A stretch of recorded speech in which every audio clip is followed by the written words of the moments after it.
এখন আমি ওই বাবার কাছে চলে যাই। আর ওই বাবাটি থাকে আমাদের শহরের পাহাড়ের সবচেয়ে উঁচু একটি ভয়ঙ্কর কুঠুরে ঘরের মধ্যে। আর এই দেখো আমি কিন্তু চলে এসেছি পাহাড়ের উপরে, আর এখানেই বলে কি ওই বাবাটি থাকে। আর এই দেখো গাইস ওই বাবাটির ঘর। আল্লাহ, ভয়ঙ্কর বাসা। কি ভয়ঙ্কর ঘর গো ওই বাবাটির। চলো আমি এখন এই ঘরের মধ্যে চলে যাই। ভূতটাকে সরাতে হলে তোকে চার্লি চার্লি ভূতের গেম খেলতে হবে। আর তো গাড়ির মধ্যে চার্লি নামের একটি ভূত বসে আছে। আল্লাহ, ভয়ঙ্কর গেম তো একা একা খেলা যায় না, আরো তো 2-3 জনকে লাগবে। তাহলে আমি কার সাথে খেলবো?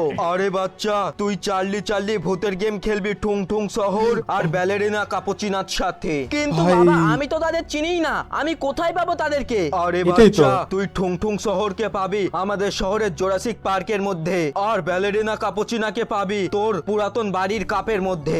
আচ্ছা বাবা ঠিক আছে, তাহলে আমি ওদেরকে খোঁজার জন্য চলে গেলাম। বাড়ির আর কাপের এই দেখো guys, আমি বাবাটির কথা শুনে চলে এসেছি জুরাসিক পার্কের মধ্যে। আর আমি যার সাথে ভুতুড়ে গেম খেলবো তার নাম হলো টুং টুং শহর এবং বাবা কত বুদ্ধিমান দেখছো, জানে যে ওর বাসায় একটা কাপ আছে। জঙ্গলের মধ্যে কোন এক কাঠের তলে। আর